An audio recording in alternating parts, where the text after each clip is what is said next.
దివాస్ గత 10 ఏళ్లలో దీక్ష దివాస్ చేయని బీఆర్ఎస్ ఎందుకు ఇప్పుడు చేస్తుందంటే ఏం చెప్తారు? దీక్షా దివస్ చేయలేదు అని కాదు, ప్రభుత్వంలో ఉన్నాం. దీక్షా దివస్ ప్రతి సంవత్సరం దాన్ని మేము ఒక స్మృతిగా మేము జరుపుకుంటూ వచ్చాము ఆఫీస్లో.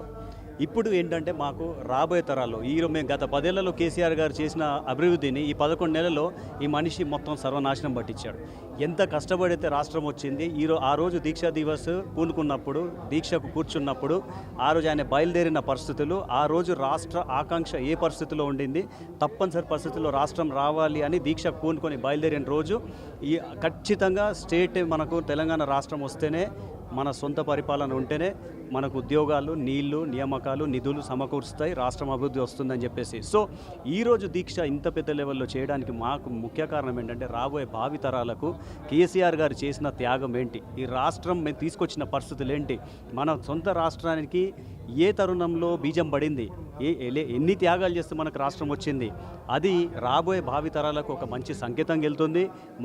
మా కార్యవర్గానికి కూడా, మా బీఆర్ఎస్ నాయకత్వానికి, కార్యకర్తలకు కూడా ఇది ఒక స్ఫూర్తి నింపే దీక్షా దివస్ కాబట్టి ఆ సందర్భంగా మేము జరుపుతున్నాం తప్పించి మేము చెయ్యలేదు లేకపోతే ఇంకెవరినో రెచ్చగొట్టడానికి కాదు. ఈరోజు అధికారం కోల్పోయారు కాబట్టి అధికారం కోల్పోయినప్పుడే ఉద్యమం గుర్తొస్తుంది బీఆర్ఎస్ కానీ కాంగ్రెస్ వాళ్ళు అంటున్నారు దీనిపై. బేస్లెస్ మాటలు. ఎందుకంటే ఈరోజు ఉద్యమకారుల కుటుంబాలని ఆదుకున్నాం, ఉద్యమకారుల కుటుంబాలకు టికెట్లు ఇచ్చాం, ఉద్యమకారులకు సంబంధించిన వారికే అమరవీరుల అమరజ్యోతి కన్స్ట్రక్షన్ చేశాం.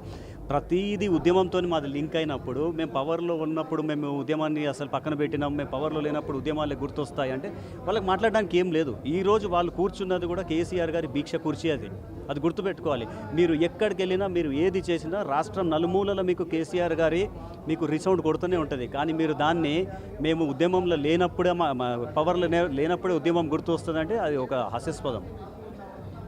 ఇంకోటి 2023 ఎలక్షన్లో కేసీఆర్ ఒక బహిరంగ సభలో ఒక మాట చెప్పిండు, బీఆర్ఎస్ ఓడిపోతే నాకు వచ్చే నష్టమేం లేదు, బీఆర్ఎస్ ఓడగొడితే నేను ఫామ్ హౌస్లో రెస్ట్ తీసుకుంటా అని అన్నాడు. అదే మాటకు కట్టుబడి ఉన్నాడని అనుకోవచ్చా?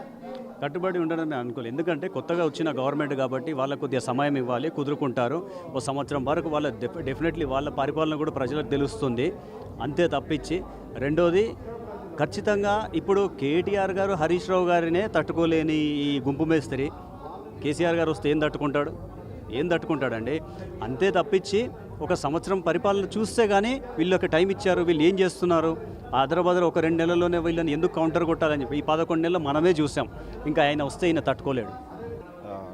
నమస్తే, నా పేరు నాగరాజన్న.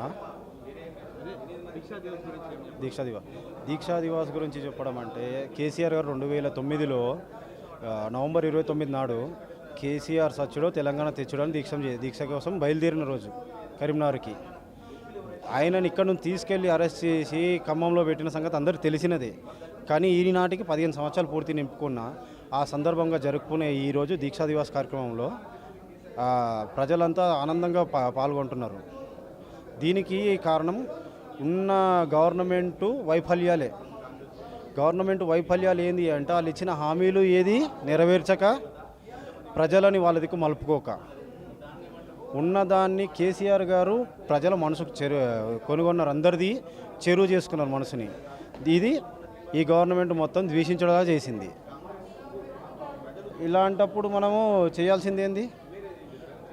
పోరాటాలు.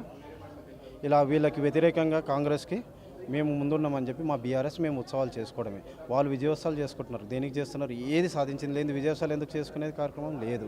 కానీ మేము విజయంతోటే చేసుకుంటున్నాము. దీనివల్లనే తెలంగాణ వచ్చింది, దీక్ష వల్లనే. దీక్షా దివాస్ కార్యక్రమం పెట్టుకున్నదే దానికి. తెలంగాణ రావడానికి కారణమే కేసీఆర్ గారు.